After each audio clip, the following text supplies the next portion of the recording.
What's going on, everybody? We're going to be breaking down today UFC Fight Night 286 in Shanghai, China. We're going to start off with Umar Nurmagomedov versus Song Yadong. I think this, I'm going to get into it, but I think this is a little sneaky upset possibly for Song Yadong, but we'll go into that. Umar is an elite wrestler. He's light on his feet, dangerous kicking, can land strikes, he can reset before his opponents even barely know what's happening. He's slow, but a little bit dominant over his win versus Figueiredo. And now he's going up against Song Yadong, who in his last fight against Figueiredo got a submission. So it's interesting that they just recently both fought the same guy, but Song looked a little better in that, in my opinion. Song is fast, he's technical, he's a powerful striker. He hits hard, but he can overcommit a little bit too much when he's trying to reset. His wrestling has improved, but his opponents are still, getting takedowns on him. He's good at creating space and working back on his feet. He can get in there, get out. He does tend to let his hands down and versus grapplers, so that could be an issue with Umar. Like I said, last fight, he beat Figueiredo. Umar won convincingly, but I think Song is a good matchup for Umar, and I do think the books are a little bit too heavy on Umar on this one. I think a sneaky play here is Song plus 3.5. No, don't take my word for it, but just he can sneaky get around here, I think. But it should be a very good fight. One I'm very, very excited and intrigued about. And to see where this goes. This is a big fight for Song. I think he knows it, and he's fighting at home. So it should be a real good main event. Next up, we got Yan Xiaonan and Denise Gomes. Yan is a technical boxer, comfortable in a brawl. Clean combo. She brings a lot of forward pressure, not afraid to attack, start a fight, and get into it. She's proven to be very powerful over her whole career, but now she's getting older. That's a concern. She is 37 years old. So, age does slow you down a bit. Her grappling is a bit of a concern. She's going up against a much younger fighter in Denise Gomes, who's 26. And this could be a huge fight for her and her resume. She's a tough, aggressive striker. She'll, take a shot to give a shot. So that's going to, I think that this fight stays on their feet, it's going to be very interesting. It's going to be very fun to watch. Somebody could easily get caught with one here. She is hittable. As I just mentioned, slow starter. So, we'll see if Yan takes advantage of that and just takes the pacing into her advantage and, says, we're getting this started right now. She's good at mixing in kicks. Now, when she is under pressure, she does tend to lose a little bit of composure. But yeah, guys, this is an interesting fight as far as career trajectory. Someone kind of toward the end, someone on the come up and wanting to get a win, and someone wanting to, not, be stereotyped with their age, that I'm slower, I'm not as good. So it's going to be an interesting fight as far as just what's going on mentally with these girls. I don't really have a pick. I mean, I might lean toward Yan based off experience, but this could easily go either way. All right, next up, we got Corey Lang and Kai Asakura. Starting with Corey Lang, it's a well-rounded fighter, good pressure, good pace, likes to strike. That's his number one priority, but he's able to set up takedowns, and he's comfortable in a brawl. Now he's going up against Kai Asakura, who's fast, aggressive, creative, knows how to move, hard to corner him. Good instincts for finishing. So if he sees an opening, going to take it. He's willing to take a risk with spinning kicks and wanting to leave himself open. But his glaring flaw is his takedown defense. It's very poor, and you got to wonder, if fans can see this. We know coaches can see this. Corey Lang, put down your pride. Just go to the takedown. Get the win. I think if Corey Lang does this fight's a layup. But if it stays on their feet, going up against a fast fighter, I don't know, man. He's creative, knows how to find openings. If they stay on their feet, it's going to be a pretty evenly matched fight. But like I said, Corey Lang just take it to the ground, and it's probably a wrap. At least after a couple takedowns, you're going to get multiple chances.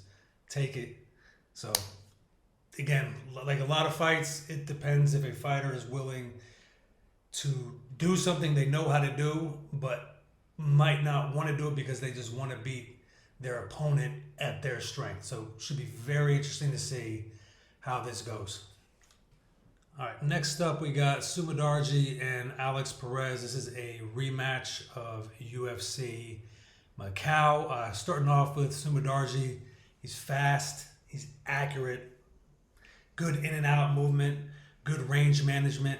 He does lack power, but relies on his speed, timing, accuracy to win fights. He's not going to necessarily just hit you with the one power punch. Now he's going up against Alex Perez, who's a well-rounded, has a lot of experience, good kicking, solid wrestling. Cardio is questionable. As I mentioned, this is a rematch. In the first fight, Alex Perez looked dominant in the first round. Sumadarji looked like he was winning the second round, got a knockdown, and then with I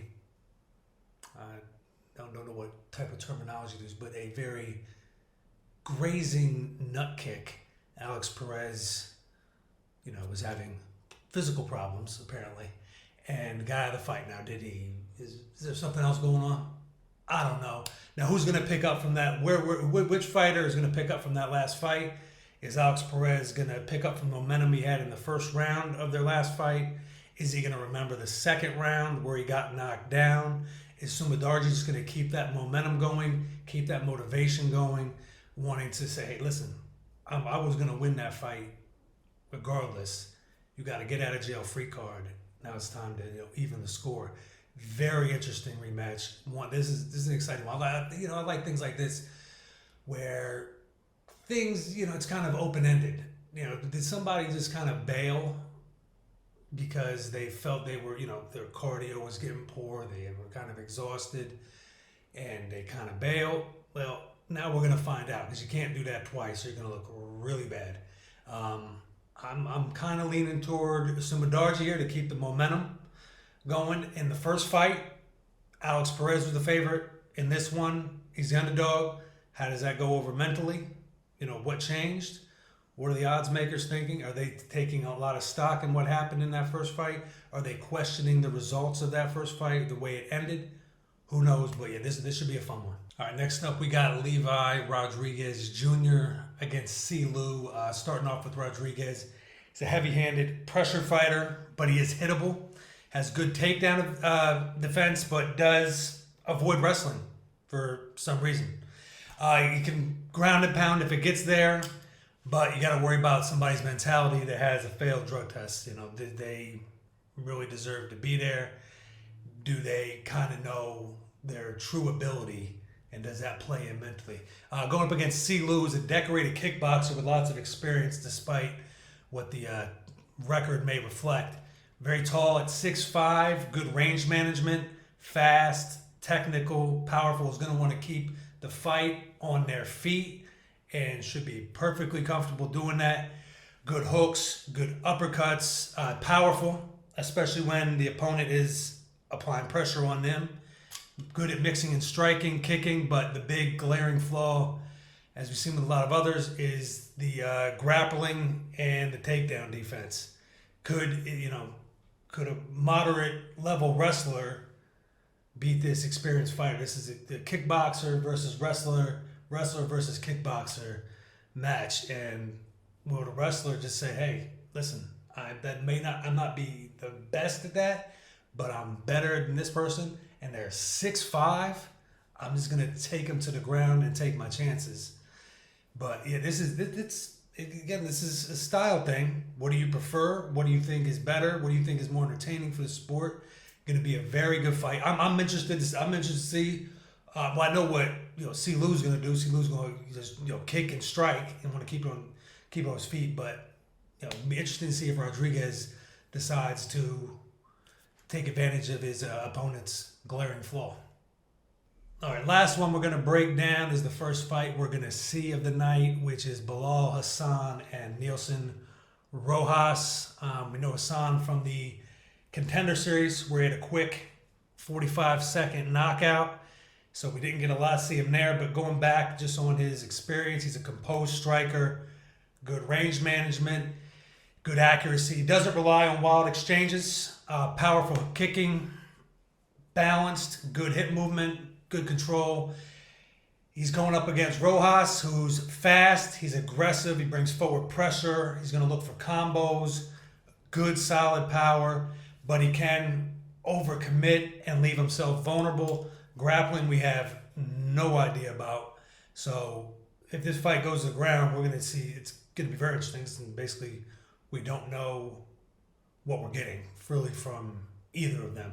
This is a bit of a replica of the Anthony Wynn experiment and somebody getting a exciting win in the Contender Series and then getting thrown right into the UFC. You know, it's exciting because, you know, Dana's kind of striking while the iron's hot. You know, this person's exciting. People want to see what else they have. But is he overconfident from that quick win?